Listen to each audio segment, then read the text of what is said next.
Shirika la Moyo Mtakatifu wa Yesu. Shirika la Moyo Mtakatifu wa Yesu tuseme lina matawi mangapi? Matatu. Tunakumbushana ili tuweze kwenda vizuri.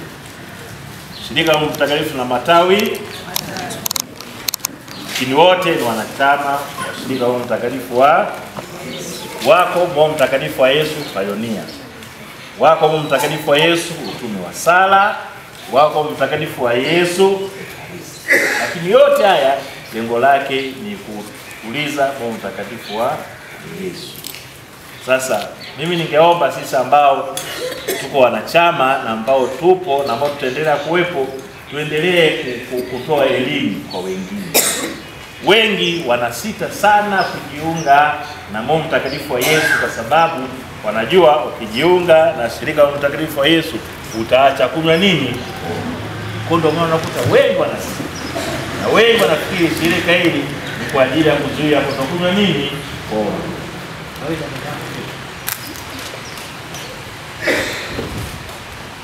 Tunashukuru tumesaidiwa hivi vipaza sauti vitatusaidia kidogo kwenda vizuri zaidi. Tulikuwa tunaelezea kwamba sisi ambao tupo na wale ambao tunaendelea kuwepo tuendelee kukumbushana kwamba hili shirika la Moyo Mtakatifu wa Yesu lina matawi matatu. La kwanza Pioneer, la pili Ekaristi Takatifu, na la tatu Utume wa Sala. Lakini yote kazi yake ni moja, kutuliza Moyo Mtakatifu wa Yesu. Tukianza na wale Pioneer. Pioneer ni wale wanachama ambao kwa hiari yao wanajikatalia kutokunywa pombe. Kwa nini? Kwa sababu wanajua pombe inaleta madhara mengi. Inahatarisha afya, inasababisha uchumi kushuka, na mbaya zaidi dhambi nyingi zinatendwa katika mazingira kama hayo. Kwa hiyo hawa wanachama Pioneer wenyewe wameamua kwa hiari yao kutokunywa pombe. Wanatoa sadaka. Na kawaida sadaka huwa inauma. Sadaka inapouma ndio inakuwa sadaka ya kweli.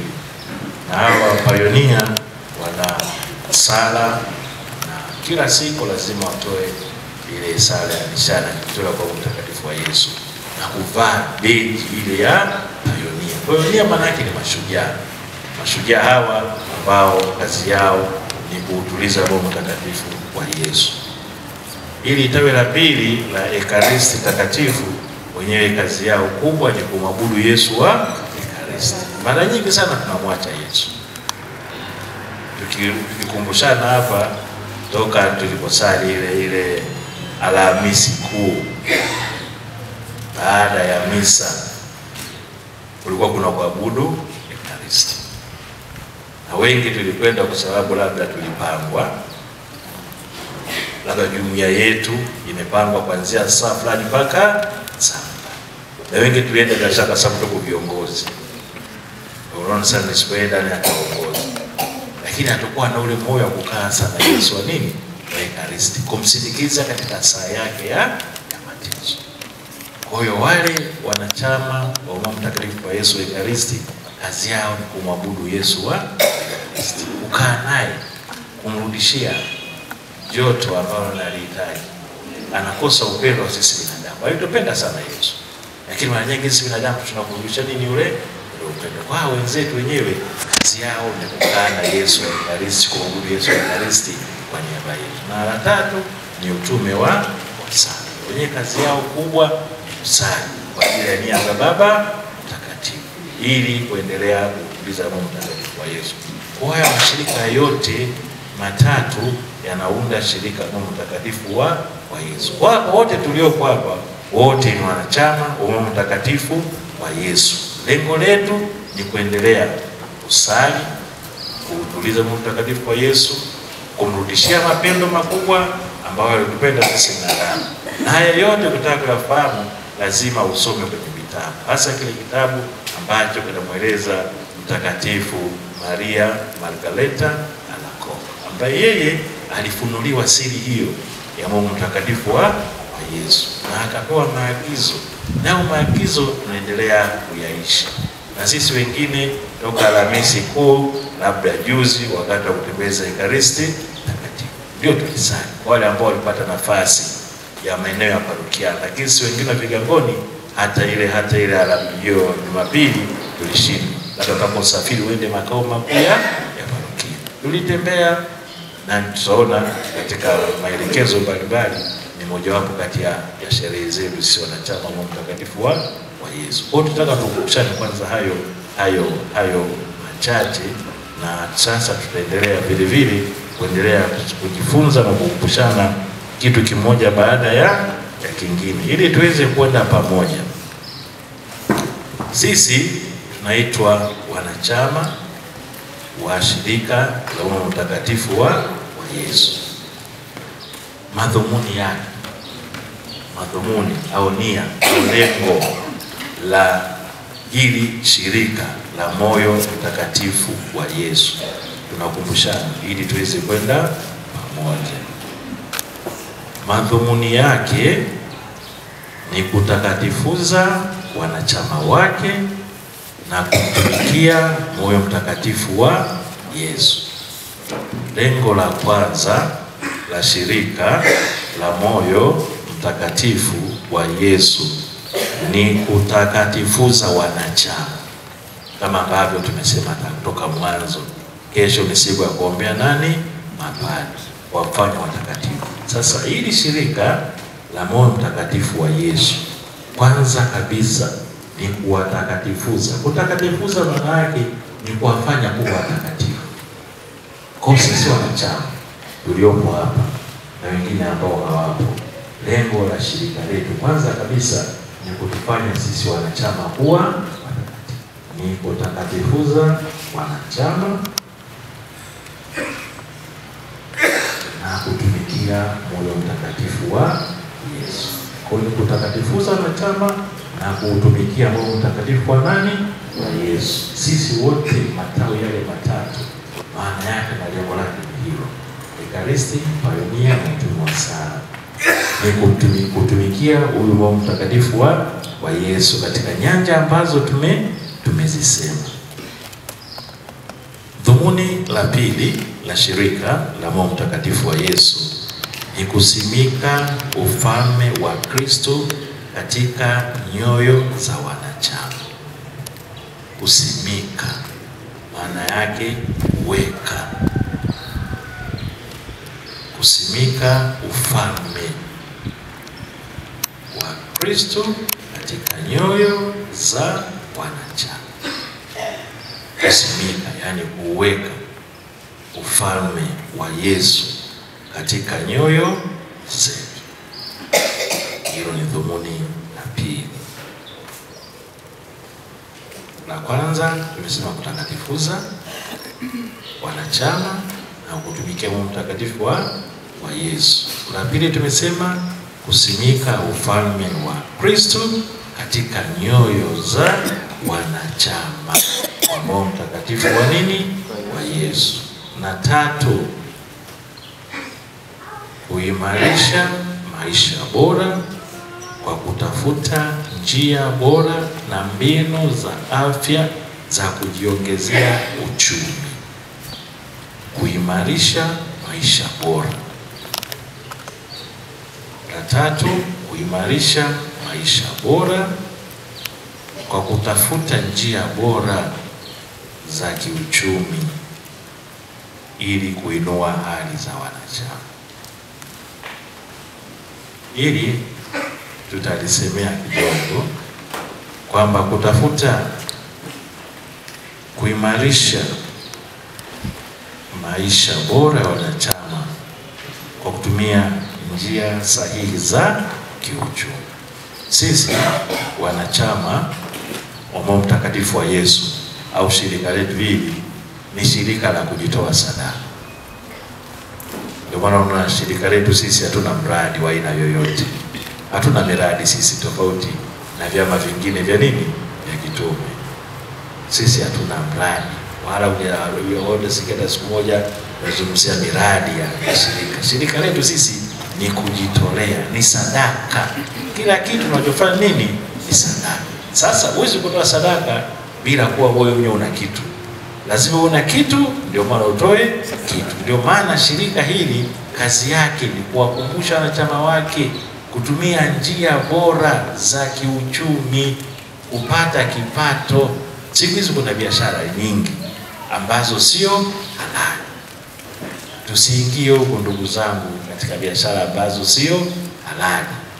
Tufanye biashara au shughuli halali za kupata kipato, ili kutokana na kipato hicho tuweze na sisi kutoa sadaka au kujitoa sadaka katika shirika letu. Sisi shirika letu la Mtakatifu Yesu hatuna miradi. Mara nyingi ukiangalia hata hapa karibuni wote tumekuja kutoka vigangoni, kutoka parokia mbalimbali, sana sana tumejitegemea sisi wenyewe. Sasa uweze kujitegemea kama huna kipato. Lazima una kipato, tena kipato halali.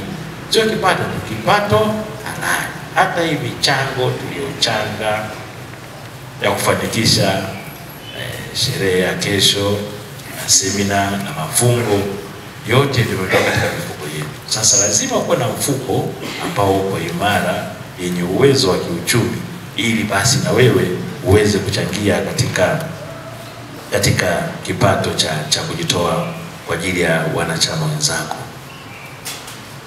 Lengo la 4, kukuza elimu ya wanachama kwa kila hali. Kukuza elimu ya wanachama kwa kila hali. Kukuza elimu. Unajua elimu sio?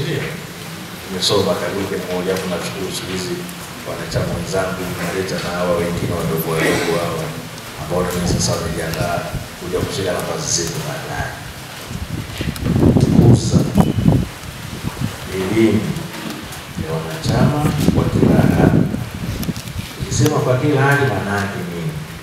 Maana yake elimu ya kimungu, elimu ya kidunia, na elimu ya kimungu na elimu ya kidunia. Sisi shirika letu linatusisitiza sisi wanachama kukuza elimu kwa kila hali. Maana yake tukuze elimu ya kimungu na elimu ya kidunia. Zote mbili zinakwenda pamoja, elimu ya kimungu na elimu ya kidunia. Sasa sisi wanachama lazima tumstari wa mbele kusisitiza hayo na kuwa mfano kwa wengine. Wengi tunatoka vigangoni na parokiani. Tumeshasisitiza sana hivi sasa kurudisha yale mafundisho ya Jumapili kwa ajili ya watoto. Zamani tulikuwa tunaita Sunday school. Sasa hayo ndio elimu ya nini? Ya kidini. Tusiwapeleke tu watoto kwa ajili ya komunio kwanza kipaimara. Elimu hii ya kidini inabidi iwepo na hasa siku za Jumapili. Lakini changamoto inakuja kwamba siku hizi wazazi wengi, maendeleo yanakuja na changamoto. Changamoto inakuja kwa misingi gani? Watoto wengi siku hizi wanasoma shule za bodi. Kwa wanakaa shule. Malezi ya kule. Na bahati nzuri akija likizo tunampa masomo ya ziada. Yaani tuition, anakwenda tuition. Sasa hii elimu ya kimungu ataipata saa ngapi? Hata kama hasomi boarding, atakuja kuchukuliwa na gari asubuhi, saa 12 asubuhi atakwenda shule. Atarudishwa saa 12 jioni. Na tunapata changamoto hasa makatekista, hasa kipindi hiki tunapokuwa katika maandalizi ya mafundisho ya komunio ya kwanza na kipaimara. Wazazi wanasema kwamba mimi mtoto wangu anasoma mpaka Jumamosi, kwa hawezi kuja kwenye mafundisho. Sasa asipokuja kwenye mafundisho atakomunika vipi? Asipokuja kwenye mafundisho atapata kipaimara vipi? Na wazazi nyie wanachama, ndio maana tunasisitiza wanachama mtusaidie kukuza hasa elimu hii ya kimungu. Wazazi wengi hawapendi watoto wao kwenda kwenye mafundisho na wala hawafuatilii. Jana tulikuwa vile na huwa nafundisha pale chuoni. Tulikuwa na makatekista tunajaribu kushirikishana kutoka parokia mbalimbali. Katekista mmoja sio kusema kutoka parokia gani. Katekista mmoja akasema alipata changamoto. Mtoto alikuwa wanaandika, wanakuja na madaftari yale wanaandika. Wanasema ni wazazi mtusaidie kuelimisha na kuwa mfano. Wanaandika. Kumbe mtoto mwalimu katekista anafundisha, yule mtoto anaandika matusi kwenye daftari. Sasa akiuliza anaona mtoto anasema matusi tu kwenye daftari. Yaani daftari zima limejaa matusi. Akachukua lile daftari, akamwambia mtoto, nipe namba ya mzazi wako. Mtoto akasema siikumbuki. Yaani kiburi tu. Ikabidi watangaze kanisani kwamba jamani, mzazi fulani tuna shida naye. Kwa mdogo wake alikuwepo, akamwambia mama mnatajika kanisani. Mama akaenda, akakutana na katekista, akamuelewesha. Mama akakasirika, akataka kumpiga nani? Mtoto. Katekista akamwambia hapana, mweleze tu taratibu ataelewa. Akamweleza daftari alichukue ampelekee baba familia. Akasema itakuwa kesi kubwa. Kwa hiyo unaona changamoto tulionayo. Kwa nyinyi wanachama ndio karibu tusaidie. Hata kama una mtoto na mjukuu, mtusaidie kukagua madaftari. Wanapoenda kweli kwenye mafundisho wanaandika kile ambacho kinatakiwa. Katekista mwingine naye akatambia kwamba yeye mzee baba familia samani kina baba familia alikuwa alipi zake wala fungu la 10. Akaambiwa sasa kwa sababu ulipo hujakamilisha vigezo mtoto wako hatapata. Akampigia simu katekista usiku, na bahati mbaya katekista mwenyewe ni mama mwanamke. Akamwambia baba familia anamwambia katekista, mtoto wangu asipokomunika kesho utalipa gharama, na usipolipa gharama nitakupeleka mahakamani. Yaani ndio nyinyi wazazi tumefika huko. Na tutishia sisi makatekista kwamba tusipo hapa watoto wetu komunio, hata kama hujatimiza vigezo wala mtoto hajapata mafundisho, tulipe gharama afu na kutupeleka wapi? Mahakamani. Kwa hiyo muone sisi wanachama tunaposisitiza elimu ya kimungu tunamaanisha mwe wanachama hai tusaidie huko. Na wengine kwamba sisi kule kwetu Ndala utakomunika Jumapili. Na uzuri wazee wa Ndala wao wananisikia, wanajua tutusaidia kule kwamba wanakomunika Jumapili. Leo nimechelewa kuliko kuna kesi. Mtoto alikuwa haji kwenye mafundisho. Mzazi yafuatilia. Ndio amekuja saa hizi. Alafu anatuambia sasa sitakuwaje. Nimeshaandaa sherehe na nimeshalikawata na ukumbi tayari. Haoni thamani ya Ekaristi isipokuwa thamani ya nini? Ya sherehe. Sasa sisi tuna wanachama ndio watu tunasisitiza elimu ya nini? Ya kimungu. Tuwasaidie huko tulipo. Tusibaki tu sisi wenyewe. Na elimu hii nyingine, elimu ya dunia, kusomesha watoto. Nyakati zetu hizi kuna shule zipo nategemea na uwezo wa nini wa familia. Tusomeshe watoto. Kuamua zaidi ya kusomesha. Elimu. Nakwambia kusema marembo Lowassa. Elimu. Tusomeshe. Ndio njia pekee ya kujikwamua. Kasi hiyo tutabakia vile watasomesha wengine, watachukua nafasi za wazazi wao, na sisi tutabaki vile. Na ndio maana tunapata changamoto nyingi kwa sababu watu wangu wanaangamia kwa kukosa maarifa. Tuna maarifa. Sasa sisi ambao ni wakulima wa tumbaku. Wakulima wa tumbaku tuko hapa. Mara nyingi tunaibiwa sana na kudanganywa kwa sababu ya kukosa maarifa. Sasa hizo hela ulizopata umepata hela nyingi. Nabo sikia sina uhakika. Nasikia mmeshalipwa sasa. Hela nyingi tu. Wakulima wa tumbaku. Mnazifanyia nini? Mna mpango gani na hizo hela za tumbaku? Na mpango wa kuboresha makazi, kujenga nyumba nzuri, kuongeza vitu vya ndani, godoro, au ndio godoro kufikia ndoa mpaka leo bado mnalo. Watoto, nguo, mahitaji ya mwili. nyinyi wakulima wa tumbaku mkishapata hela mnahamia mjini na mwacha mambo huko kijijini. Hapo naambia hela zimepotea. Kumbe makolo unajua mkula.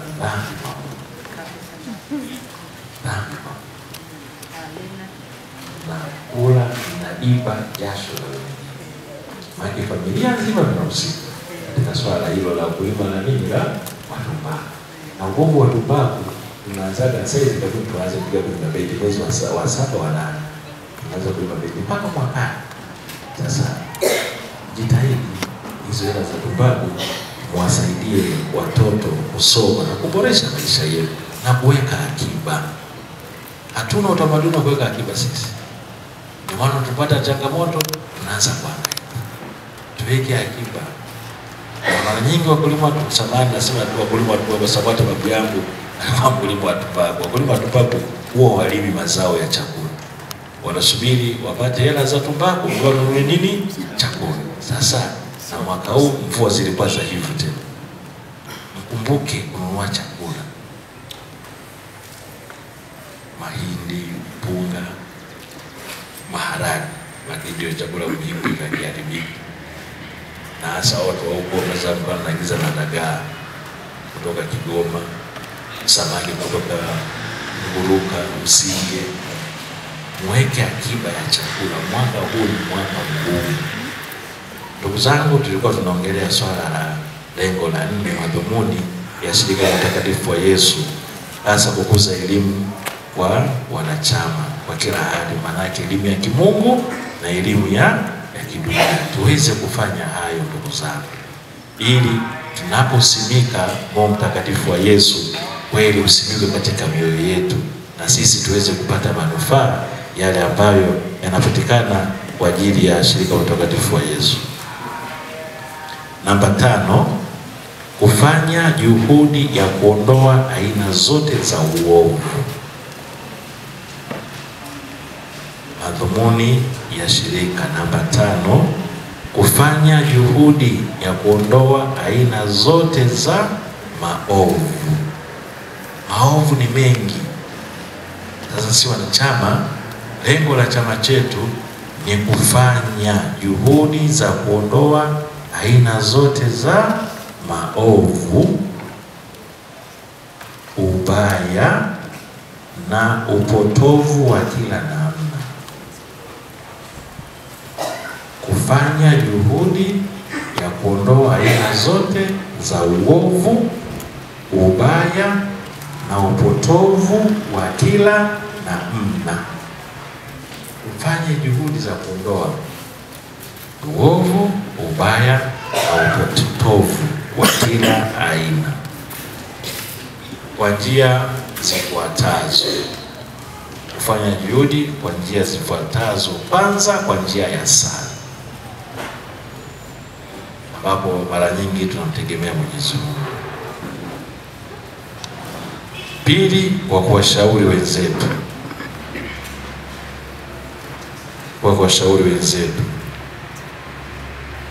Na 3, kwa maongozi yaliyo sahihi, kuongoza katika njia iliyo sahihi.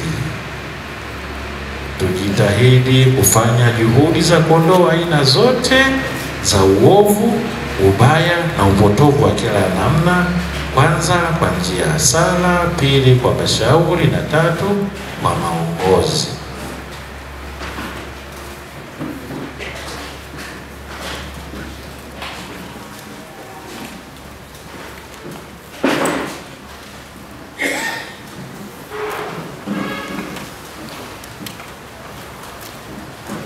Mungu mtakatifu wa Yesu, ufalme wako ufike. Moyo mtakatifu wa Yesu. Tunaendelea. Sasa tunapokuwa na shirika na muunganiko hivi, lazima kuwe kuna taratibu au sheria au kanuni za kuweza kutuongoza, kwa sababu tunapokutanika kikundi kama hivi lazima tuwe na kanuni, sheria au taratibu. Tukumbushana sheria zetu, sheria chache za shirika la Roho Mtakatifu wa Yesu. Sheria maana yake lazima kufuata, sio maoni wala mapendekezo. Sheria maana yake ni lazima.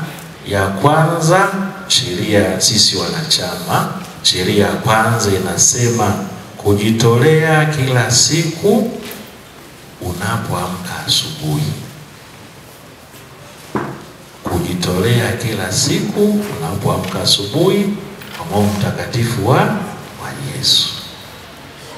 Sisi wanachama lazima kila siku asubuhi unapoamka unajitolea kwa moyo mtakatifu wa Yesu.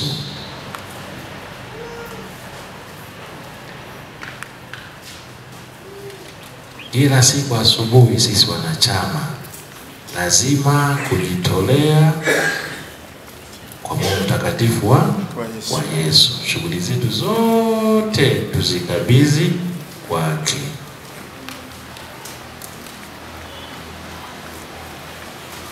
Mfano wa sala ya kujikabidhi. Sawa ndugu zangu? Mfano wa sala ya kujikabidhi. Unaweza ukasali: E moyo mtakatifu wa Yesu, e moyo mtakatifu wa Yesu, mimi, unataja jina lako.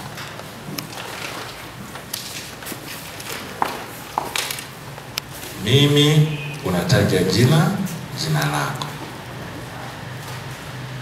Najitolea leo na siku zote za maisha yangu kwako.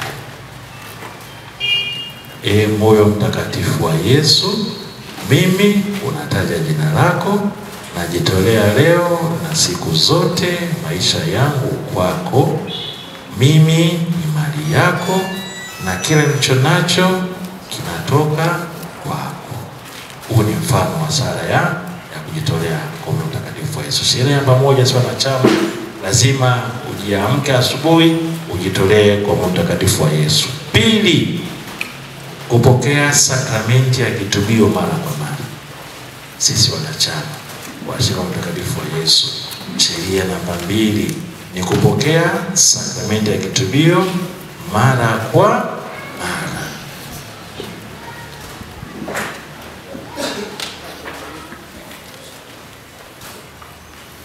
Kupokea sakramenti ya kitubio mara kwa mara.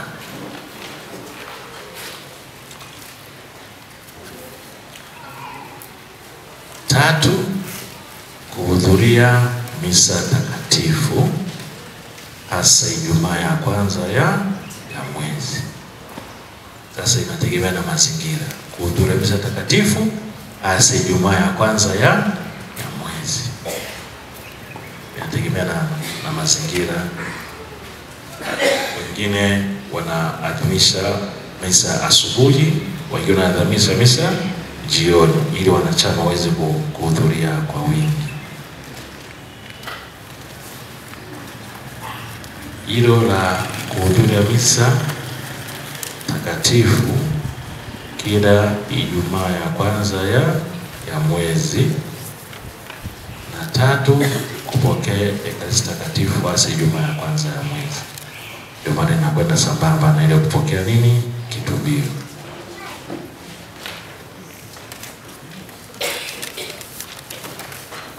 Ya kwanza tumesema kujitolea kila unapoamka asubuhi. Pili, kupokea kitubio mara kwa mara. Tatu, kuhudhuria misa takatifu na kupokea misa takatifu hasa Ijumaa ya kwanza ya mwezi. Na 4, kuhudhuria baraka au saa takatifu. Kuhudhuria baraka au saa takatifu. Kuhudhuria baraka au saa takatifu. Na 5, kufanya malipizi kwa ajili ya dhambi zako mwenyewe na za watu wengine ulimwenguni, kama ambavyo tutafanya leo, ikiwa maandalizi ya kesho kutakatifuza maparizi kwa ajili ya dhambi zako mwenyewe na dhambi za wengine duniani.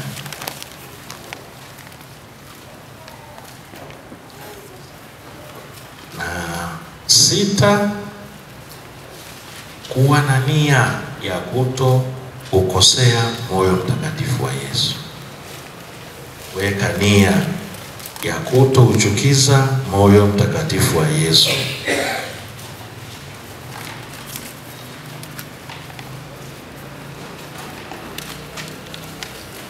Na ya mwisho, kueneza kwa ndugu wengine ibada na ufalme wa Roho Mtakatifu wa Yesu. Kueneza kwa wengine hasa ibada ya Roho Mtakatifu wa Yesu. Roho Mtakatifu wa Yesu, ufalme wako ufike. Moyo Mtakatifu wa Yesu. Hawa watoto walioko hapa wananikumbusha mbali.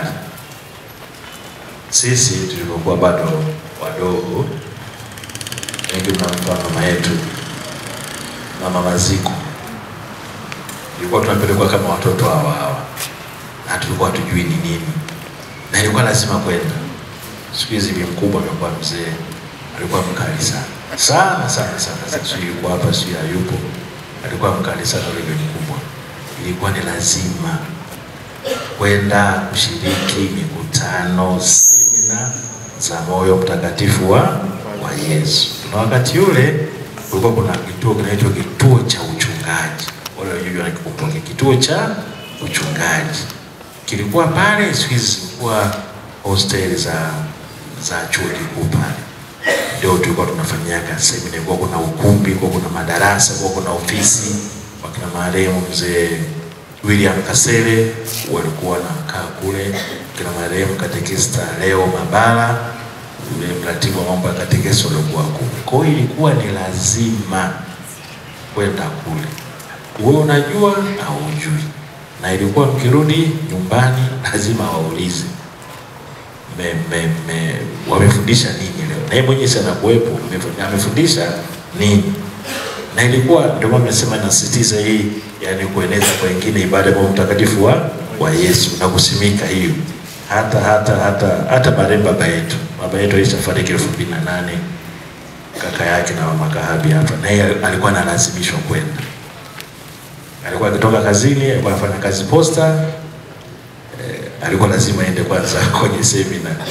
Akitoka kwenye semina asindo anapita hapo kusalimia na rafiki zake hapo. Sio wazee wanasalimiana jioni ile hapo, tuseme ngambo kwenye vilabu vya pombe kwa Nguno pale, kwa Mazembele, mmoja kina mama kutana na wazee wenzake pale. Akimaliza anapanda mlima ndio anakuja wapi? Nyumba. Lakini ameshatoka kwenye semina kwa Mtakatifu wa Yesu. Kwa hiyo tunamshukuru sana mama yetu. Na mimi nawashukuru wazazi hasa kwa kuendeleza hichi kizazi cha watoto wadogo. Sana. Hii sadaka mnatoa haitapotea bure. Hawa ndio sasa watakuwa. Yaani hawa wanakuwa nao Moyo Mtakatifu wa Yesu toka bado watoto wanakuwa nayo. Kama ambavyo unaona hivi vyama vya nini vya siasa vinaanza kupandikiza mbegu kwa watoto toka bado kuchitizi, sio kuingia umoja wa vijana na nini. Baadaye wanakuwa wanachama. Sasa na sisi tuige mfano wa wazazi waleta watoto. Itakuwa nzuri na ya manufaa makubwa kwa ajili ya kanisa la leo na kanisa la kesho. Hawa ndio tunawategemea. Pasipo hawa sisi wenyewe hatuwezi kufanya chochote kile. Kwa wazazi na sisi wenyewe tuige kwa wenzetu, kwa sababu wanasema maendeleo huwa yanafanya nini? Yanaigwa. Pasipo kuiga kwa wenzetu hatuwezi kufanya chochote kile ambacho tunategemea kukifanya. Ndugu zangu, tunaelewana wazee wangu? Ndio. Paka hapo kuna swali kwanza, lakini tumechelewa kidogo na nimejitahidi kwenda haraka kidogo.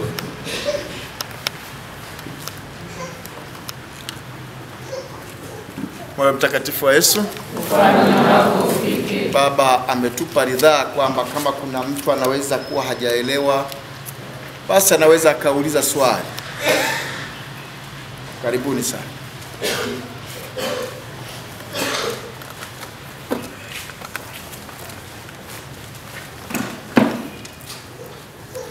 Uzuri walimu wako hapa watatusaidia. Unajua mwalimu kwa anafundisha kuulizwa Yaani kuuliza wanafunzi wameelewa, wakikaa kimya kuna haya aidha hawakuelewa au wameelewa sana. Sasa sisi tuchukulie kuna mkono pale, karibu karibu. Moyo mtakatifu wa Yesu, Ufalme wako ufike. Moyo mtakatifu wa Yesu. Naomba nimuulize Baba kuhusu kusali kwa nia za Baba Mtakatifu, kumpa namna gani?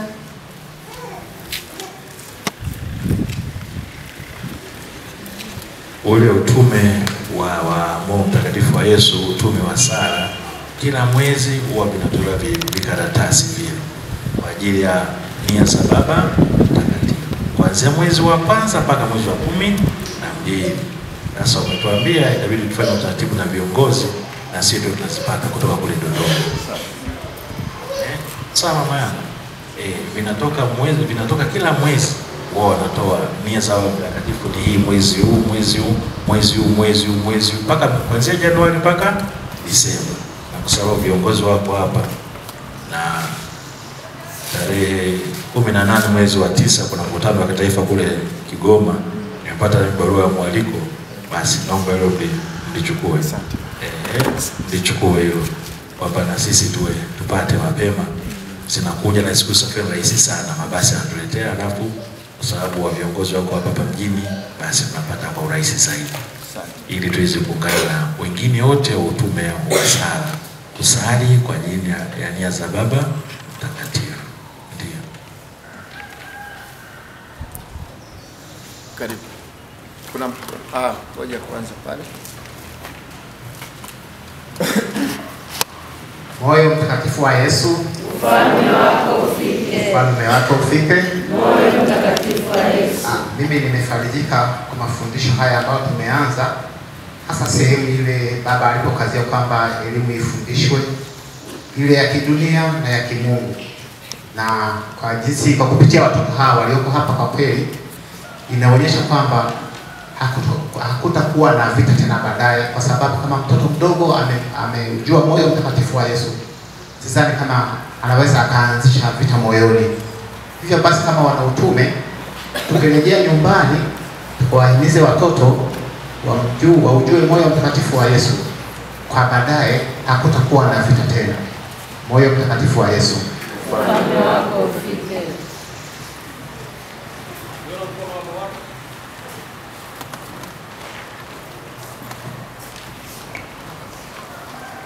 Moyo mtakatifu wa Yesu, Ufalme wako ufike. ufalme wako ufike. Moyo mtakatifu wa Yesu. Mimi swala langu, moyo mtakatifu wa Yesu Pioneer.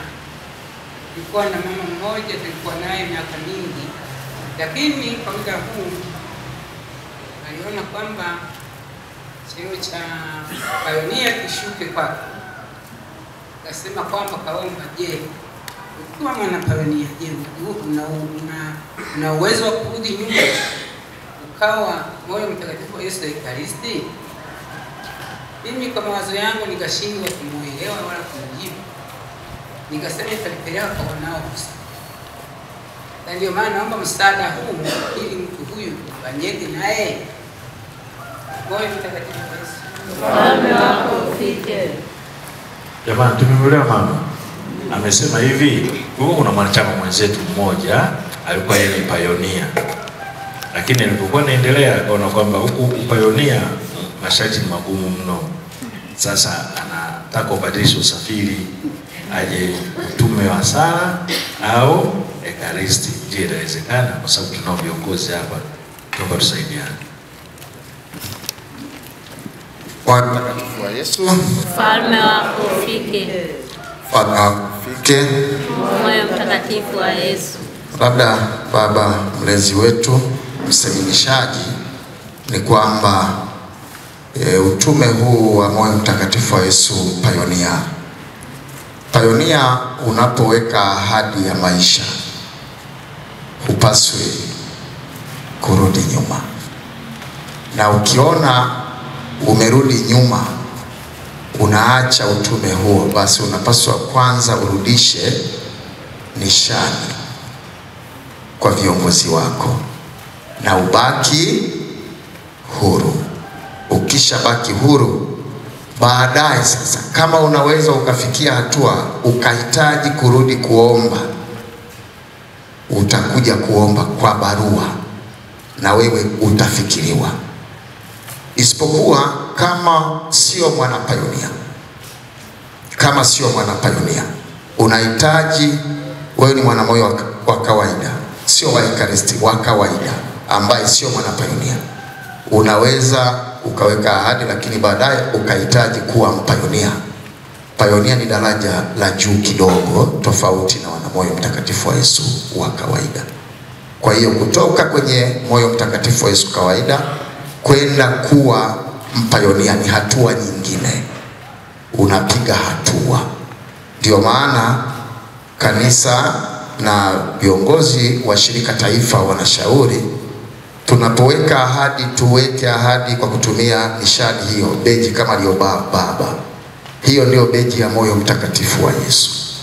Ila ukiingia payonia unaongezea tena kuvaa beji, nishani kama hii ambayo nimevaa mimi ni mpayonia. Kwa hiyo unaweza ukavaa beji ya hiyo ambayo sisi tunaita ya Ekaristi, lakini sio Ekaristi. Hiyo ndio beji ya moyo mtakatifu wa Yesu. Ila ukiwa mpayonia unaongezea nyingine, hii ambayo nimeivaa hapa, nishani. Na hii nishani ya payonia iko tabaka mbili, kuna ya muda na ya maisha. Hii mimi ni ya maisha, lakini ukianza kuingia kwenye payonia ni lazima uanze na ya muda. Unatumika, zamani ilikuwa inatumika kwa muda wa miaka miwili, lakini sasa hivi wanasema unaweza kukaa hata miezi 9, baadaye ukaweka ahadi ya maisha. Tumsifu Yesu Kristo. Niko kwenye kipengele hichi cha 7 ambacho mwezeshaji ulikuwa umemalizia jana, kueneza moyo mtakatifu wa Yesu kwa watu wote. Sasa tulikuwa tunaombi. Mimi kuna siku moja niliona viongozi wangu wa moyo mtakatifu wa Yesu wanakuja kueneza moyo mtakatifu wa Yesu parokia Ipuli. Viongozi walikuwa 4, lakini walipewa dakika 10, na ni baada ya mwaka mmoja ndo anarudi labda tena. Hiyo nilikuwa ninaona kabisa kwamba ni kufifiza uenezaji wa moyo mtakatifu wa Yesu. Dakika 10 kwa watu 4 hawana uwezo wa kufikisha ujumbe na kushawishi waumini kwa inavyotakiwa. Kumbe ombi langu baada ya kikao hichi, ninaomba utupelekee ombi viongozi wanapokuja kuzunguka na kutoa semina na kuhamasisha, wapewe muda wa kutosha ili waweze kufikisha ujumbe inavyopaswa. Tumsifu Yesu Kristo.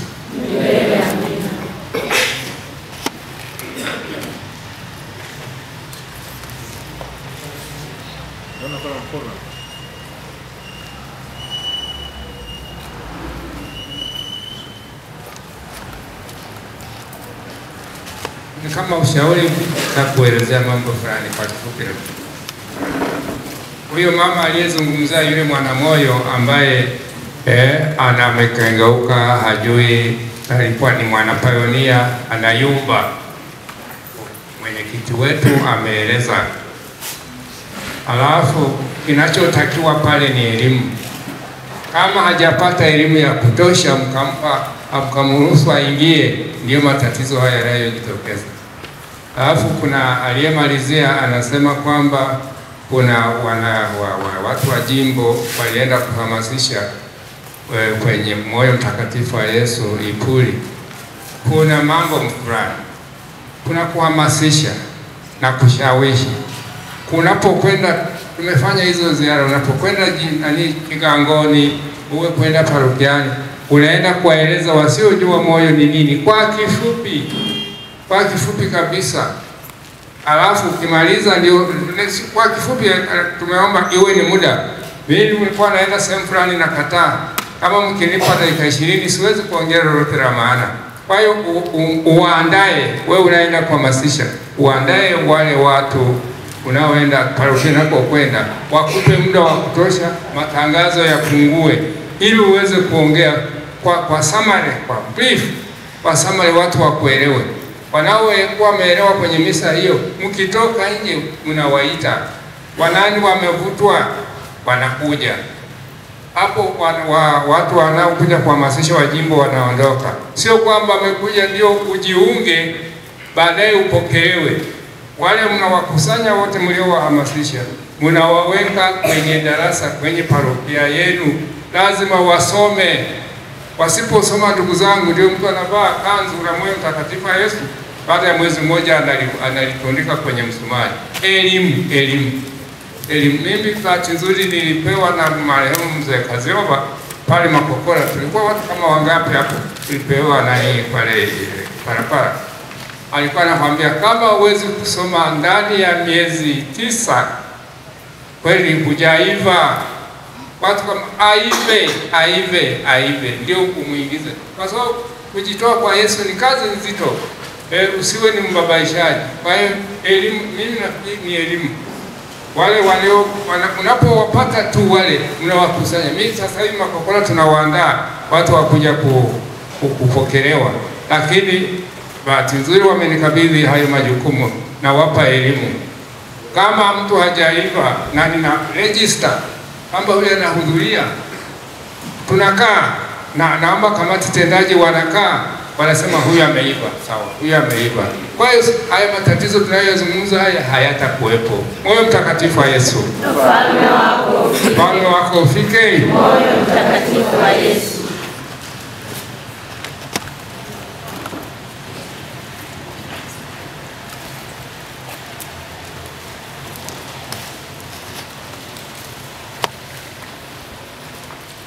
Moyo mtakatifu wa Yesu. Ufalme wako ufike. Ufalme wako ufike. Moyo mtakatifu wa Yesu. Nimemshukuru mwenyekiti kwa jinsi alivyoelezea kwamba mtu ambaye hatumii mvinyo amekuwa amepanda cheo, lakini ekaristi ni sehemu ya chini. Labda yule mtu ambaye aliomba kushuka daraja, maana yake bado hakuelewa. Sasa kupitia katika nafasi hii basi tukamwelewesha kwamba wewe umekaa karibu na madhabahu, alafu nataka utoke tena nje kabisa. Si ndio maana yake hiyo? Yeye amekaa karibu na madhabahu, alafu atoke kabisa nje. Ni sawa sawa na hivyo. Halafu tunapokuwa hapa duniani katika mipango hii, tujue kwamba hata mbinguni tutahudumu. Tutafika mbinguni baadaye tuseme kwamba ngoja kwanza nirudi duniani kwanza nikakae kwanza kidogo. Sitakuwa kama shetani sasa alivyofanya. Alikuwa pamoja na Mungu hapo mwanzo, alafu akajitenga. Na sisi ndio tunaanza kufanya hivyo kwa dalili za namna hiyo. Moyo mtakatifu wa Yesu. Moyo mtakatifu wa Yesu. Nadhani kwa kipindi tuishie kwa maswali hapo. Sawa ndugu zangu, kwa sababu ya muda na mambo, ratiba yetu bado ina mambo mengi. Kuna maungamo, kuna kuabudu, kuna mkutano, kuna nini. Hii nafasi tulipata tuweze kuitumia vizuri. Sawa ndugu zangu, nadhani kwa maswali tuweke akiba, tutaendelea tena kipindi kitakacho. Kiko kipindi cha pili. Baada ya mada ya kipindi cha pili tutaendelea vile na nini na maswali. Hatuwezi kumaliza yote kwa siku moja. Yako mengi, ndio maana tumeacha shughuli zingine, tumekuja hapa kukumbusha na kupata elimu ya mambo mengine yanayomhusu Mwenyezi Mungu. Tunawashukuru wote hasa kwa ufafanuzi ambao mwenyekiti wetu ametupatia kuhusu hilo wanachama wa Pioneer. Kama nilivyosema toka mwanzo ndugu zangu, chama hiki ni cha hiari. Ni majitoleo, ni sadaka. Ni hiari, ni majitoleo, ni sadaka. Kwa hiyo kila mmoja anapojitoa basi tumshukuru Mungu na tuzidi kuombeana. Sasa naomba niongee kidogo na mwenyekiti hapa.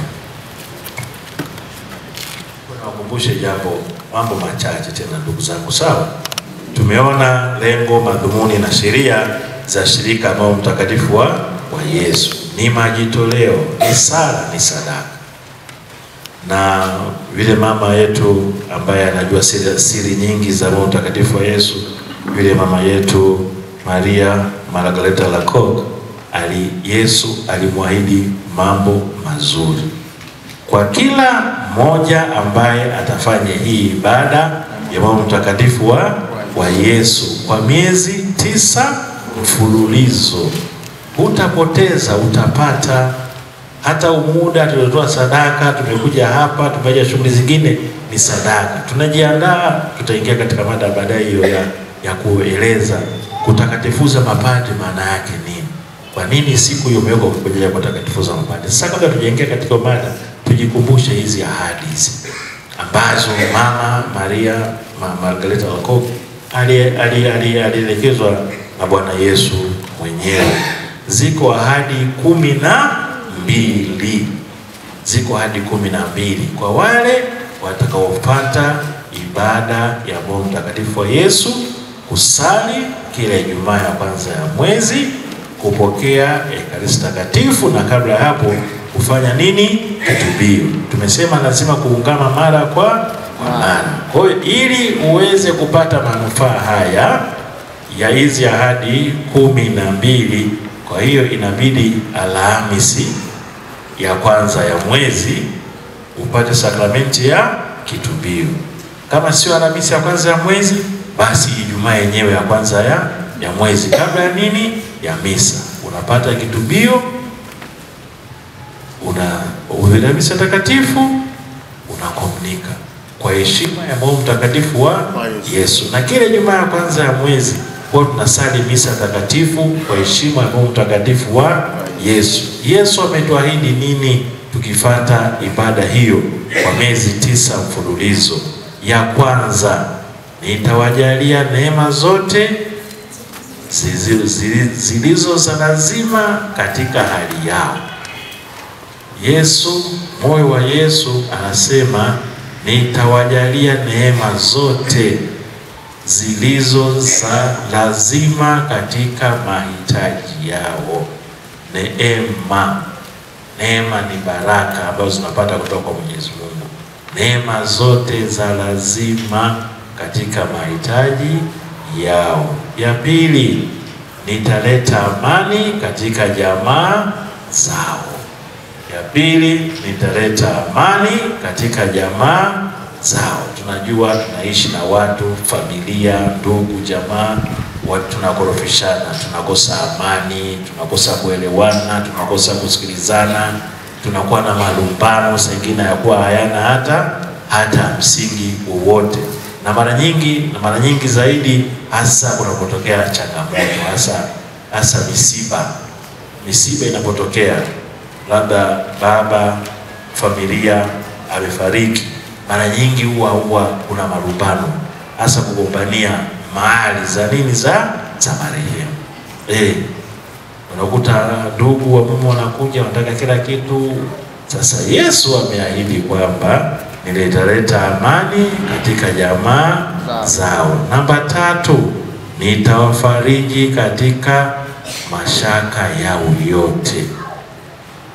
Nitawafariji katika mashaka yao yote. Tutapata faraja kutoka kwa Yesu tunapokuwa na mashaka yoyote yale.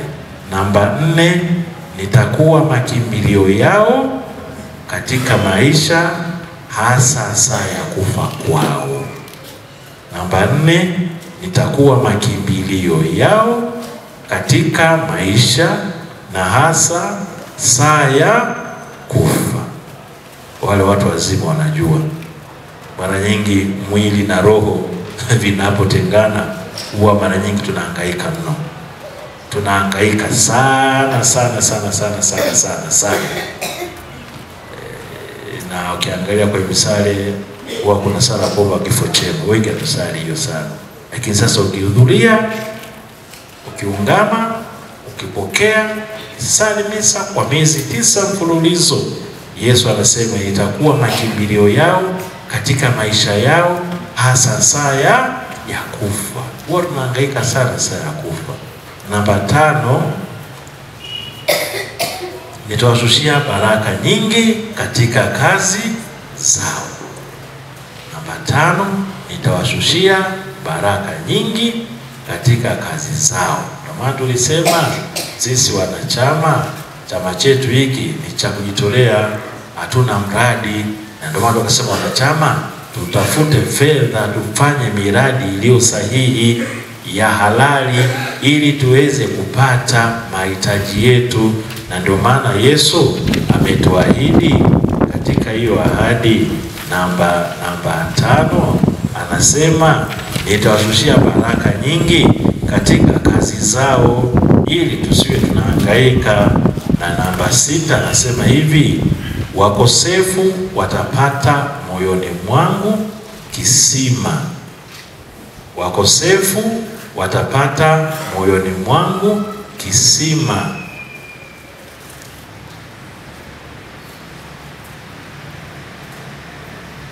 Wakosefu watapata moyoni mwangu kisima na bahari isiyo na mwisho ya huruma yangu. Wakosefu watapata moyoni mwangu kisima na bahari isiyo na mwisho ya huruma yangu. Wengi tunajua kisima huwa tunachota maji na maji huwa hayakauki, na bahari ndio kubwa kabisa. Mito yote inapeleka maji wapi? Bahari. Kwa hiyo Yesu anatuahidi kwamba wakosefu watapata huruma katika moyo wake. Namba 7, walio baridi watakuwa na bidii. Tunaposali miezi 9 mfululizo, Yesu anatuahidi, moyo wake unatuahidi kwamba walio baridi watakuwa na bidii. Namba 8, walio na bidii watazidi kukamilika. Ukiwa baridi utapata bidii, ukiwa bidii utazidi kukamilika. Namba 7 anatuambia walio baridi watakuwa na bidii. Namba 8, walio na bidii watazidi kukamilika. Namba 9, nitabariki mahali patakapowekwa kwa heshima yangu sanamu ya Mungu mtakatifu wa Yesu.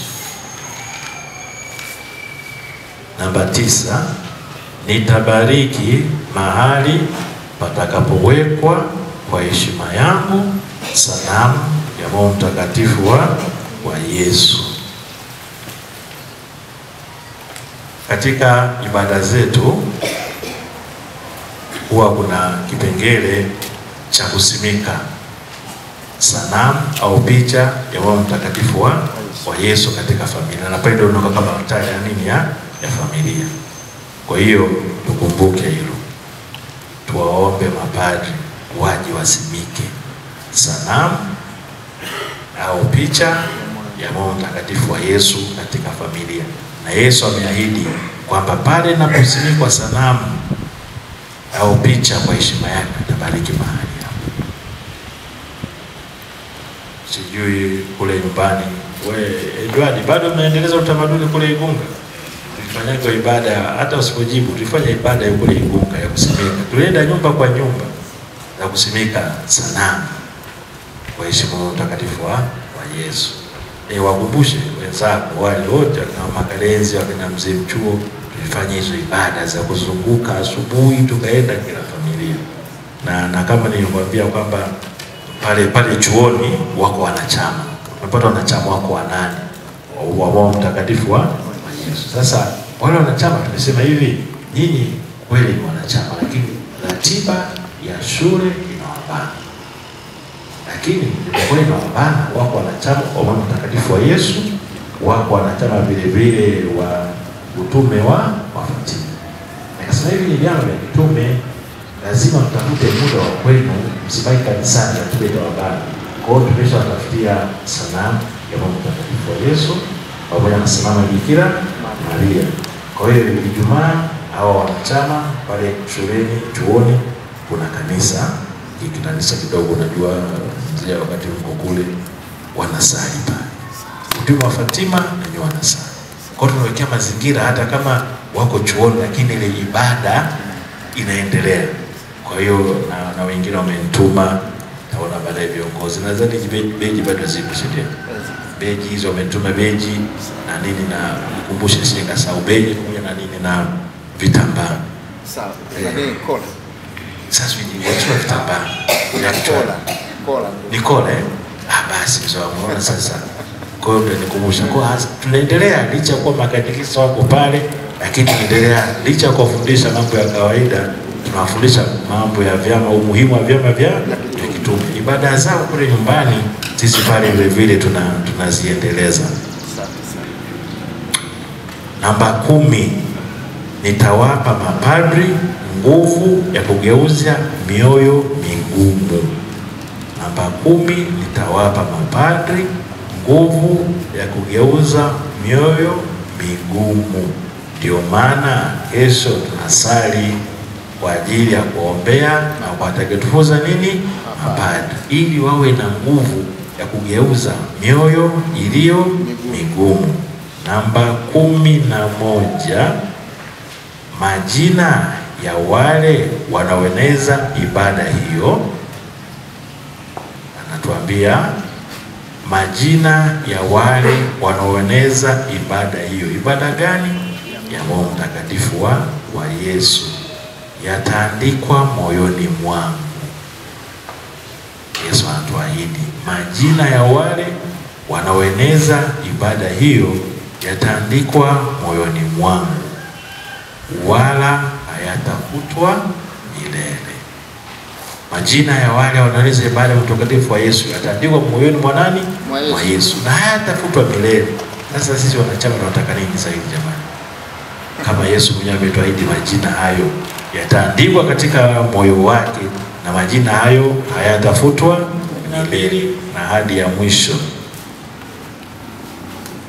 Ninakuahidi kwa huruma yangu ya moyo wangu kwamba wale watakaopokea komunio Ijumaa ya kwanza ya mwezi kwa miezi 9 mfululizo, nitawajalia mwisho neema ya kutubu. Hilo ndio la msingi zaidi. Tunaambiwa kwamba kwa wale watakaopokea komunio Ijumaa ya kwanza ya mwezi kwa miezi 9 mfululizo, nitawajalia mwisho neema ya kutubu. Hawatakufa maadui wangu, wala pasipo kupokea masakramenti. Hii kubwa zaidi ya 12, Yesu anaahidi kwamba wale wanaopata ibada hii ya Ijumaa ya mwezi kwa miezi 9 mfululizo, atawajalia mwisho neema ya kutubu. Hawatakufa maadui wa Yesu, pia watajaliwa neema ya kupokea sakramenti, kwa maana moyo wangu utakuwa makimbilio yao na salama saa ile ya mwisho. Roho Mtakatifu wa Yesu, ufalme wako ufike. Moyo Mtakatifu wa Yesu. Naona watu tumeanza kuchoka sasa. Sina na wananchi wenzangu hapa. Tumetoka mbali. Sawa ndugu zangu, tuendelee kidogo sawa. Tulikuwa tunafuatilia hizi ahadi 12 ambazo Yesu ameahidi kwa wanachama watakaofanya ibada hiyo. Hii ya 12 nimeisikia kikamilifu. Ninakuahidi kwa huruma yangu kuu kwa moyo wangu kwamba wale wanaopokea komunio Ijumaa ya kwanza ya mwezi kwa miezi 9 mfululizo, nitawajalia mwisho neema. Kwanza, neema ya kutubu. Pili, hawatakufa maadui wa Yesu. 3, watapokea sakramenti. Kwa nini? Kwa maana moyo wangu utakuwa makimbilio yao, salama saa ile ya mwisho. Tunaambiwa tukeshe, hatujui siku wala saa. Sasa sisi wanachama tusi tukabweteka tukasema kwa sababu hiyo kwamba iko hivi itakuwa hivi, tuendelee na mapambano ili tupate hizi neema na baraka ambazo Yesu mwenyewe ametuahidi kwa moyo wake. Na sisi tunafanya hivi ili ikiwa ni maandalizi kwa ajili ya sherehe ya kesho. Licha kuwa sherehe ya sisi wanachama wa Mungu Mtakatifu wa Yesu, tukumbuke, tumesema toka mwanzo, tubebe wazo hilo kwamba kesho ni siku ya kuombea mapadri, kuwatakatifuza mapadri, kuwa takatifu zaidi na zaidi, ili wawe na nguvu. Na Yesu ameahidi mapadri watageuza mioyo kuwa migumu kuwa laini. Sisi tufanye ibada hiyo, na ndio maana tutapata nafasi ya sakramenti ya kitubio. Tutaungama kwa ajili ya dhambi zetu sisi na kuomba msamaha kwa ajili ya dhambi za wengine, hasa dhambi kubwa ya kukufuru, kupokea Ekaristi Takatifu pasipo mastahili. Wale wazee wanajua unakula hukumu, unakula sakrilego. Maana siku hizi tumeshaona kukomunika kama vile fashion. Yaani mtu mradi ameenda kanisani,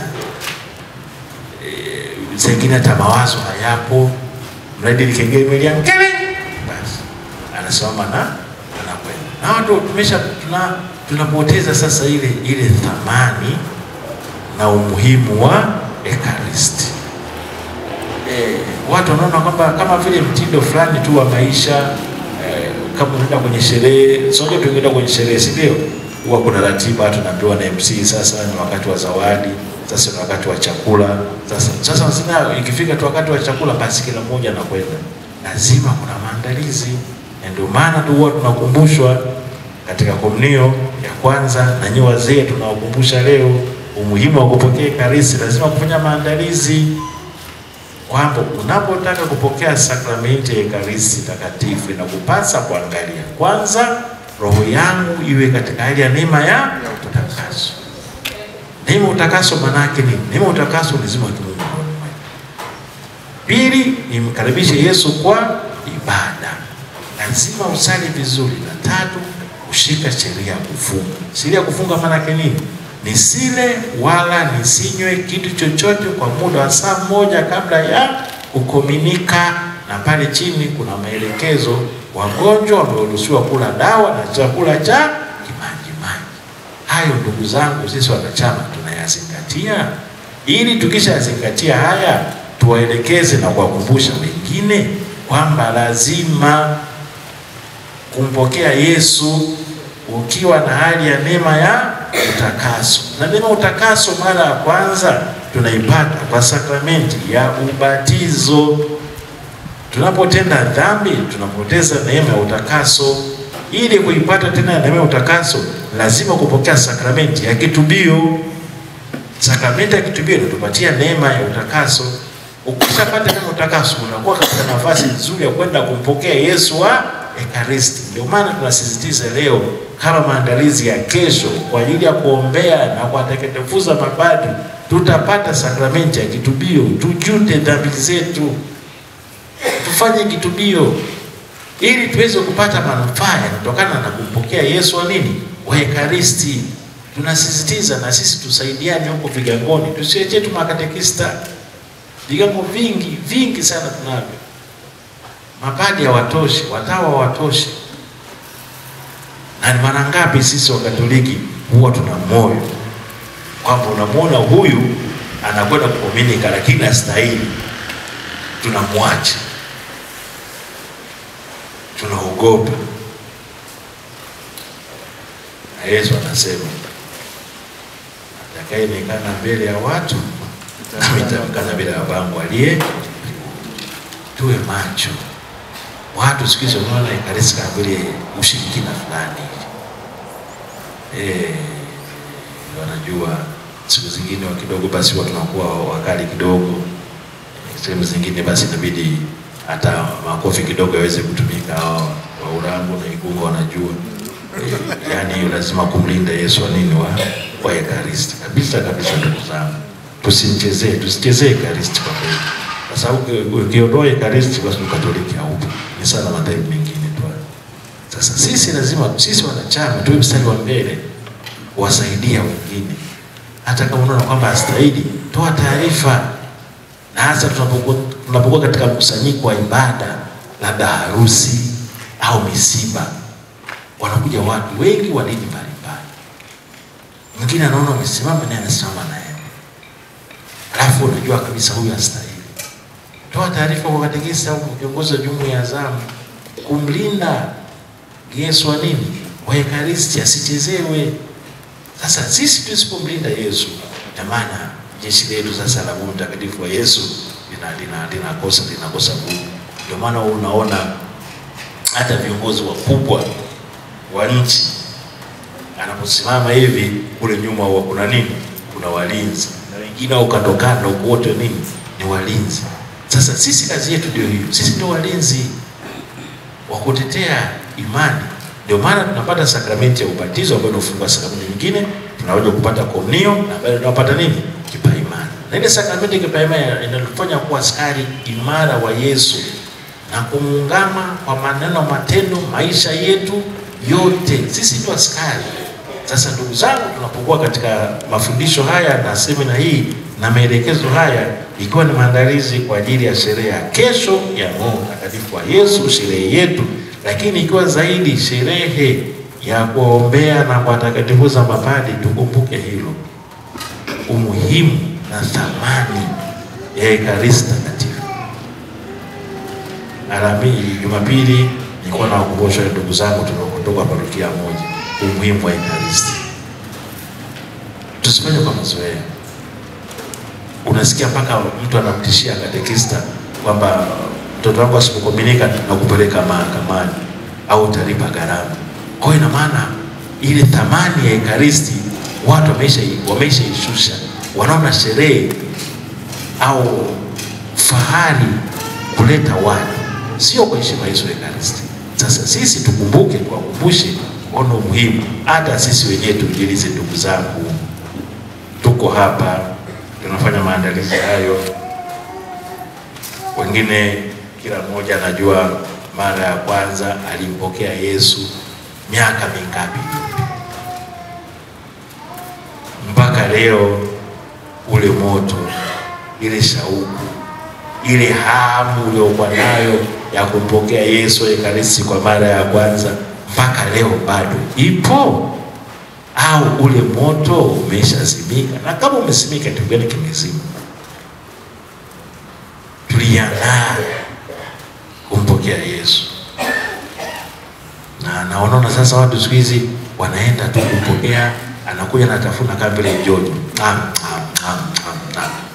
Haoni. Mimi nakumbuka nilipokuwa naenda kukomunika mara ya kwanza, kama rehemu bibi za mama alikuwa kananyika katekista kwa nyumbani kwetu, kaliniasa kabisa, kalinielekeza, kalisema, kesho naenda kumpokea Yesu kwa mara ya kwanza, ujiandae mjukuu wangu. Ukimpokea Yesu usitafune. Ukitafuna mdomoni itajaa damu. Yule ni Yesu. Kumi mpaka leo hilo nimelishikilia la kutokutafuna. Sasa sisi hapa tunakumbuka hilo, kuwakumbusha wenzetu, na sisi wenyewe wanachama tunakumbuka na kuelekeza wenzetu kwamba watoto na watu wazima wampokee Yesu kwa ibada, au tunajangaa sisi wenyewe tu ili tufanye vizuri baadaye twende mbinguni na wengine tuwaache pembeni.